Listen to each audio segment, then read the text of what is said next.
Hello again, everybody. In the previous lecture, we treated the electron as a purely classical object, treated it as a classical particle. In fact, we viewed a metal as a large box, a large potential box in which we had a number of electrons freely moving around. So the electrons were completely free, except for the fact that they were not allowed to leave the confines of the metal. So even this oversimplified view of electrons in a metal allows us to understand a number of basic and important observations. And one of them that we discussed in the previous lecture was the Ohm's law behavior. And you impose an electric field, you set up a non-zero current density along a particular direction, and there is a proportionality constant between the imposed electric field and the current density, and that proportionality constant is of course the electrical conductivity. And we showed that this simplified model of free electrons in a metal is able to explain the Ohm's law behavior. In fact, it gives us an expression for the conductivity as well. We also then pointed out that this free electron classical picture of the electron has its own failings. One of them was in the explanation of the electronic contribution to the specific heat. While the application of the equipartition theorem to the electrons, to the free electrons of our metal, indicated that the electrons should indeed contribute a large amount, in fact an amount equal to 3/2 R to the specific heat, we find experimentally that that is not the case. Electrons contribute negligibly to the specific heat of the metal. And towards the end of the last lecture, I mentioned that in order to understand this behavior, we need to now introduce a quantum mechanical concept, the Pauli's exclusion principle. So in today's lecture, in this lecture, our goal is to introduce that important quantum mechanical concept and show that that is able to resolve this specific heat paradox. So here is our box, which represents our metal. This we have seen in the previous lecture. When we treated the electron completely classically, we assumed that this box was just filled with a bunch of electrons, and these electrons can move around randomly at a high speed. They don't interact with each other, but they collide with each other, and so forth. So within this classical picture, in principle, an electron is allowed to have any energy it wants. In fact, it is in principle possible for all the n electrons, where n is a large number, all electrons to actually have the same energy. Now, this is not allowed by quantum mechanics, right? So this is a new notion we are going to introduce. If you were to consider this concept of particle in a box that we encounter traditionally in quantum mechanics, we'll find that there are several solutions to our electron in this box, several energy solutions to the electron in the box, and then on top of that, when we impose Pauli's exclusion principle, we are saying that any given energy level can be occupied by only 2 electrons, meaning not more than 2 electrons can have the same energy. So that's the new concept. These are the 2 new concepts we're going to introduce, right? The first one is that you're going to have a series of allowed energy levels in this box, and the second one is that not more than 2 electrons can occupy a particular energy level. So I'm just going to, in this box, in this representation of our metal, I'm just going to draw a series of energy levels, a spectrum of energy levels, and then I'm going to just occupy each one with a couple of electrons. Okay, so there we have it. The horizontal black lines, solid lines, represent the energy levels. There is a spectrum of them that are allowed within our box. Now bear in mind that if the length of this box, if the horizontal dimension of this metal is very, very big, let's say it approaches infinity, then you have a continuum of energy levels. But we will discuss this later in the next lecture, perhaps, when we talk about quantum mechanics. The point is that you have a spectrum of levels, and they are spaced at a certain energy difference with respect to each other, and this energy difference will of course go to zero if the box tends to infinity. And the two dots that I have represented are the two electrons that we have placed in a given energy level. So not more than two electrons can have a particular energy value. And of course, the filling process stops at a certain point because we have run out of electrons, right? You may have a large number of energy levels, you have a finite number of electrons, let's say, and then you place these electrons starting from the bottom most energy level, and then at some point you run out of electrons, and the top energy level has a certain name. It's called the energy corresponding to the topmost filled energy level is called the Fermi energy. So that's the Fermi energy, named after the physicist Enrico Fermi, and of course the level corresponding to that energy is called the Fermi level. Right? Now, this is the situation of our electrons at ground state at 0 Kelvin. Okay.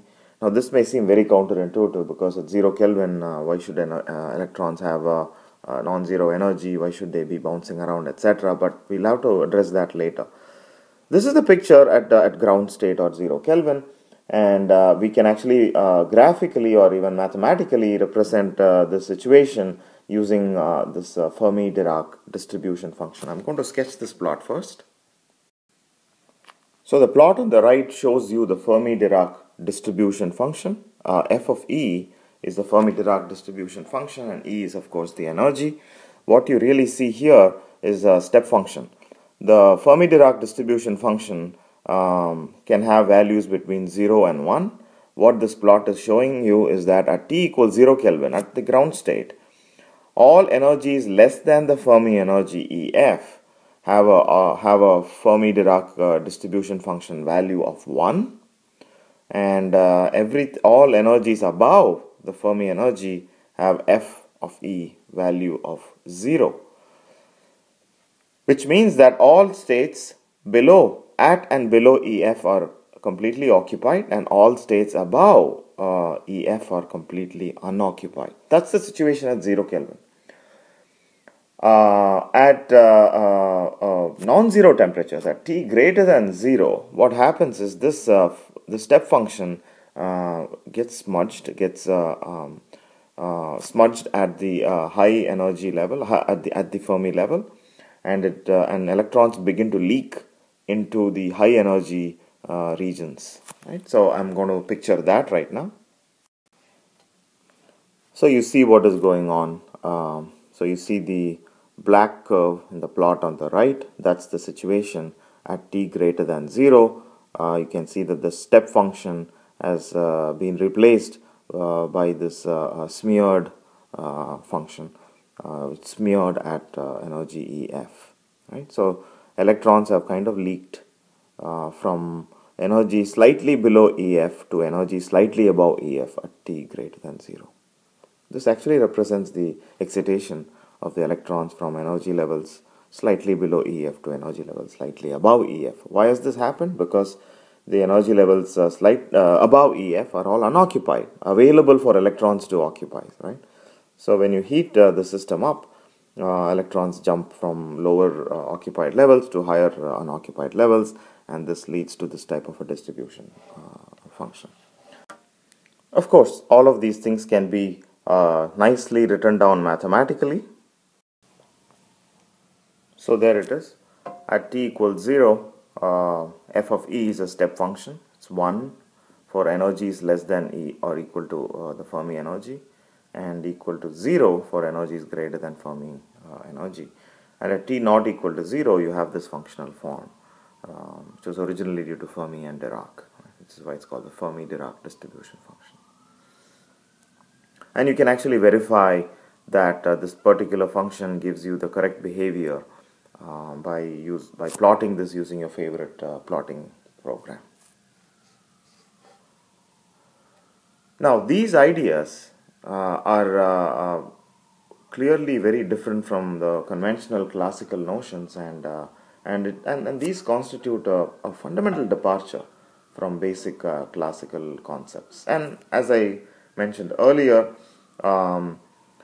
there are two concepts that we have introduced here, and actually both of them are really a consequence of the wave nature of electrons. You see, the classical picture of electrons is that they are particles, but the electrons have a wave-like nature. In fact, this is the nature that shows up prominently in many places, and it's because of that wave-like nature that we had to introduce these two notions. First one being that the particle, an electron in a box, a potential box, leads to a sequence, a series of energy levels, a spectrum of allowed energy levels. And the second concept is, of course, Pauli's exclusion principle, which states that not more than 2 electrons can occupy a particular energy level. Now, later on we'll actually see it's actually not 2 electrons, but it's actually just 1 electron, as long as you take into account the spin degrees of freedom. But for now, we are going to ignore that quantum mechanical concept, the concept of spin. And so we are going to continue to say that not more than 2 electrons can occupy a particular energy level. So these two concepts are important. They are non-classical, and so we want to bear them in mind.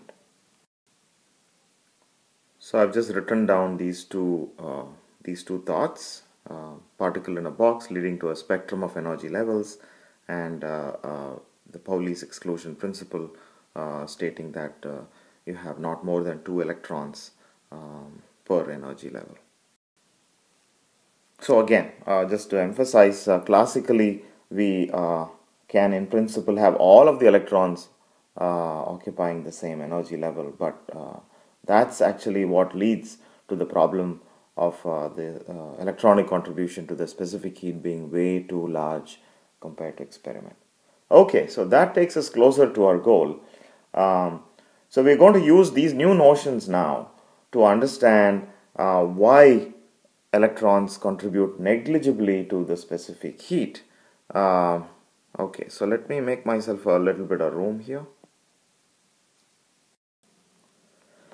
Okay, so I have replotted the Fermi-Dirac distribution function here to the left, and I've blown it up a little bit so that it gives me some space to make some observations.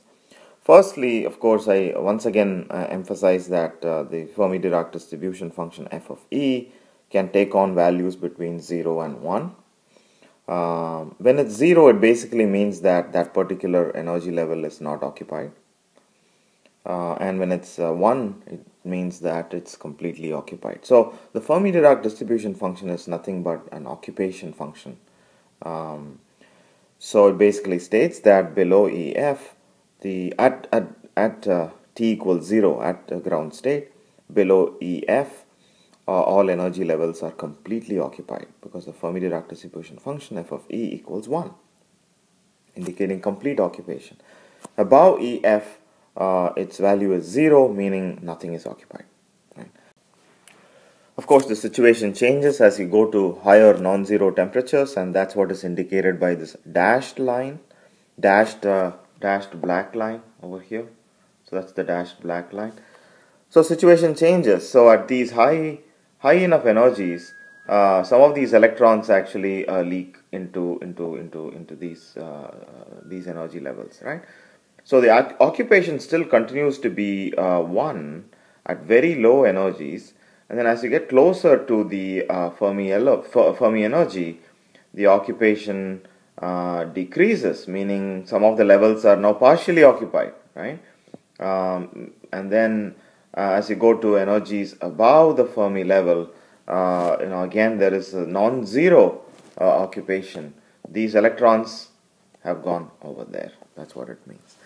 Now, For most metals, it turns out that this overall range of energy, allowed energy levels, is of the order of 5 electron volts. Right? It's somewhere there. And if you think about it, this smudging out region, right? This occurs over a range of kT. You can actually verify that doing analytically, as well as making some plots of the Fermi-Dirac distribution as a function of temperature.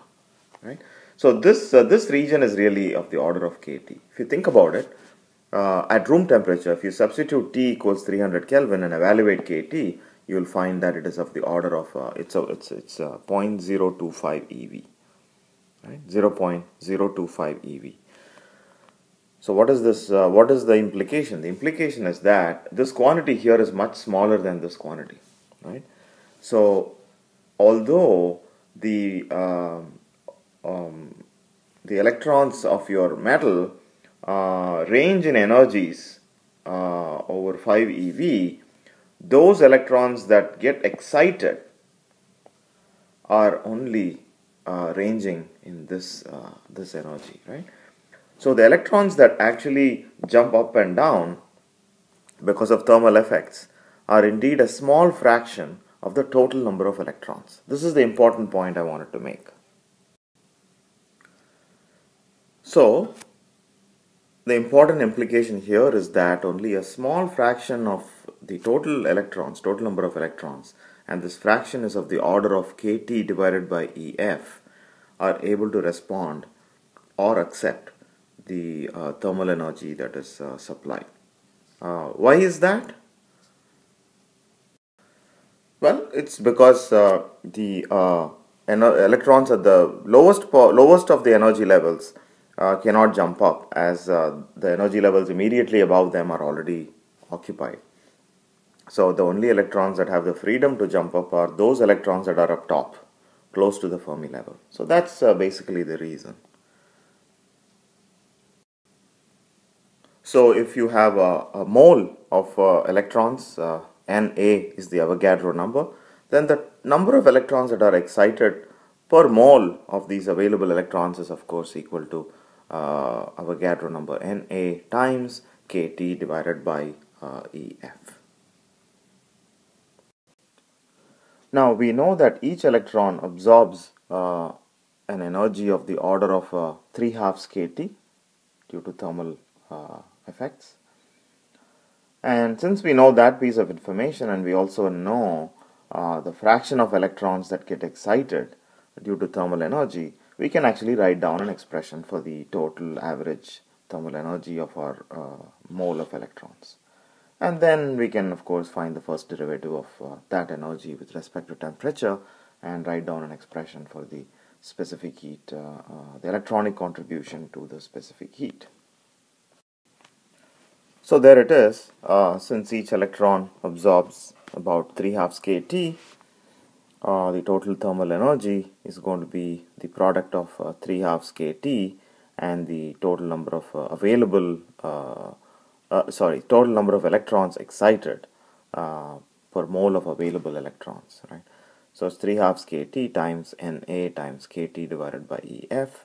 That gives us this expression for the total thermal energy of electrons, and then we find the first derivative of that energy with respect to temperature, and that gives us the electronic contribution to the specific heat, Ce. Now I already mentioned that EF is of the order of 5 electron volts, and at room temperature kT is of the order of 0.025 eV, right? Which of course implies that kT divided by EF is of the order of 1/200. It thus confirms a statement I had made in the previous lecture that although we expect the electronic contribution to the specific heat to be of the order of 3/2 R based on classical equipartition theorem, the correct value, the experimentally observed value, is about 1/100th of that. So we have actually proved that point right now. Thus, the electronic contribution to the specific heat is indeed very, very low.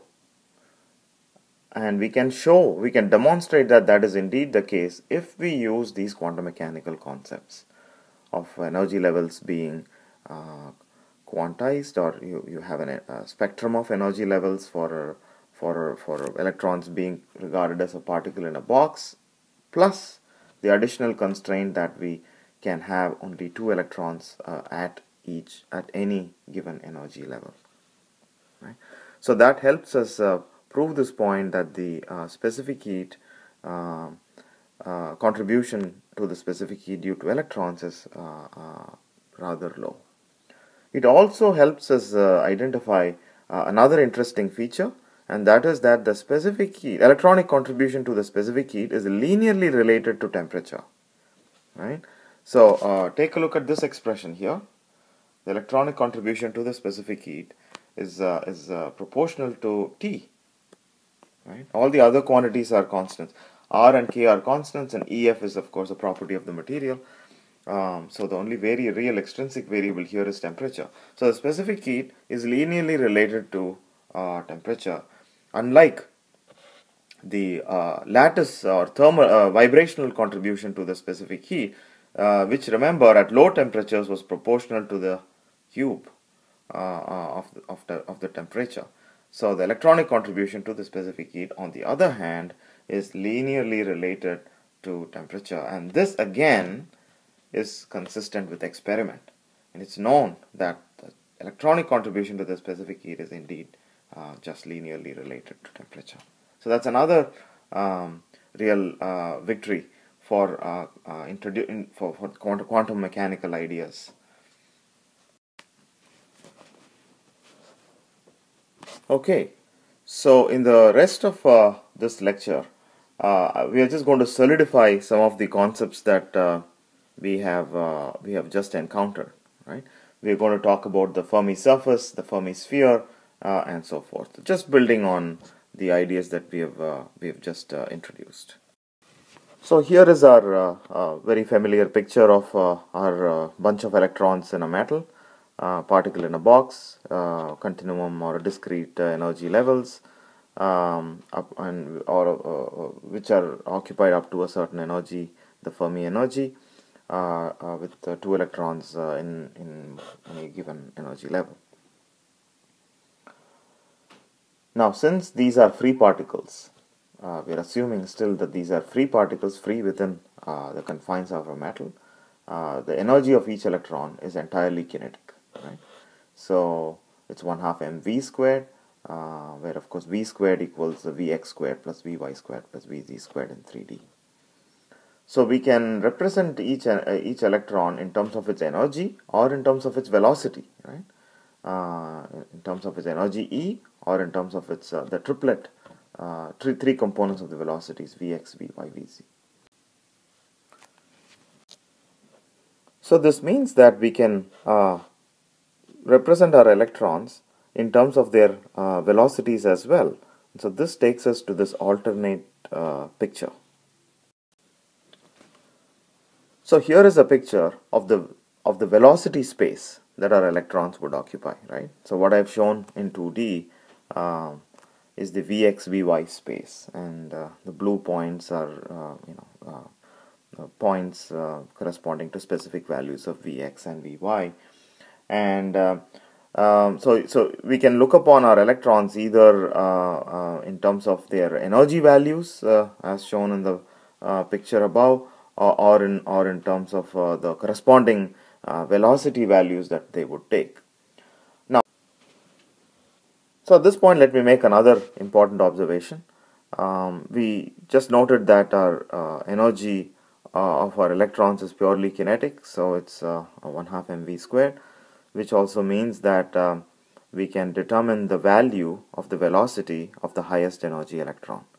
We noted earlier that the EF value, the Fermi energy value for most metals, is of the order of 5 electron volts. So all we need to do that is stick that into our E equals 1/2 mv squared expression, and use the mass of the electron to compute the value of the velocity of the highest energy electron, right? So So that's going to be called as the Fermi velocity, right?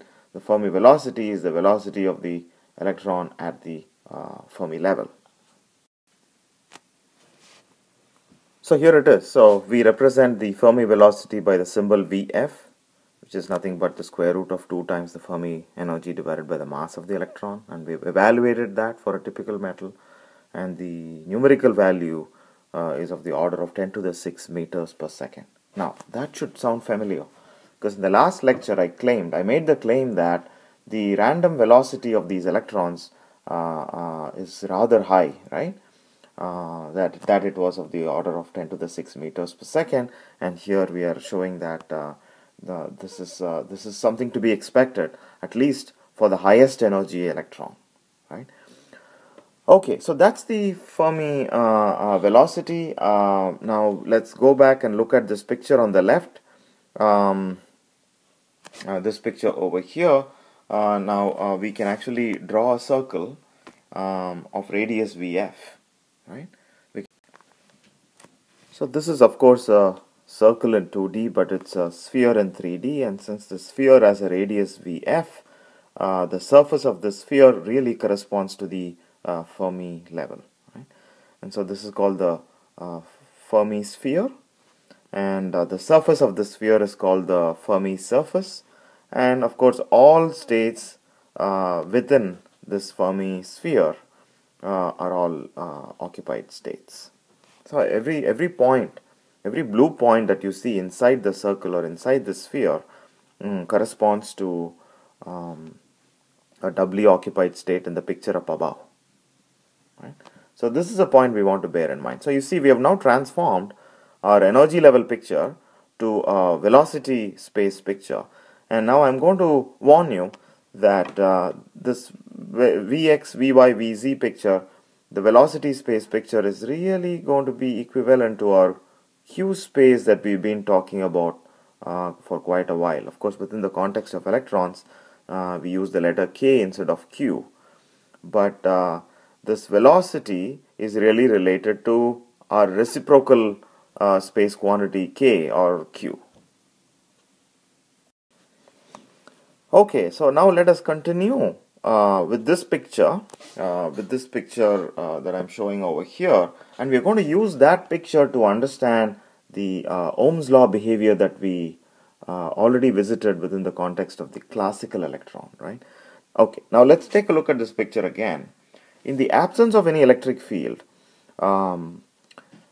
every plus V point is going to be balanced by a minus V point, right? So it's a sphere. The circle that you see is centered nicely, and obviously whenever you have a plus V point here, you have a corresponding negative V point, and so if you are going to evaluate the net velocity along any particular direction, you're going to get a value of 0, right? Although each velocity can be quite high as this. Well, at least the highest energy electrons will be moving at such high speeds.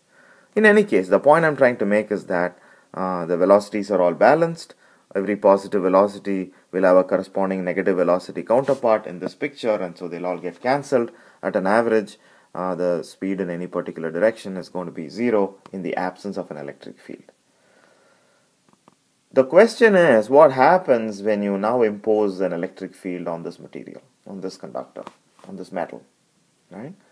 So the presence of the electric field, remember, we stated earlier that it leads to a drift velocity, right? Electrons pick up a drift velocity along a particular direction as governed by the electric field, right?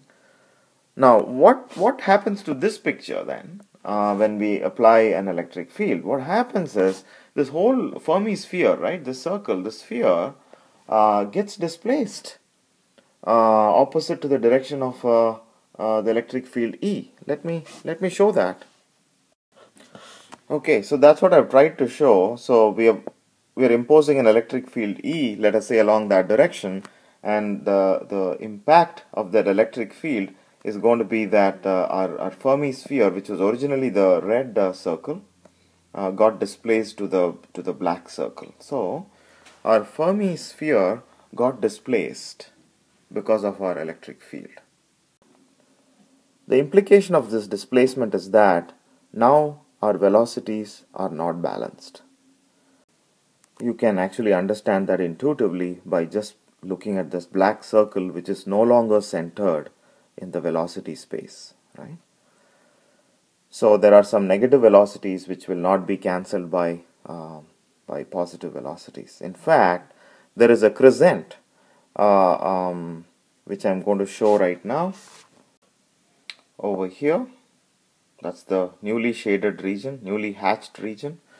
So all velocities that fall in that crescent region are not going to be balanced by the corresponding positive values, let's say. So our pool of electrons have picked up a net non-zero velocity because of the electric field, and this is what we call as the drift velocity. In fact, these are the electrons that occupy the states in the black hatched region. Those are the electrons that really participate in conduction.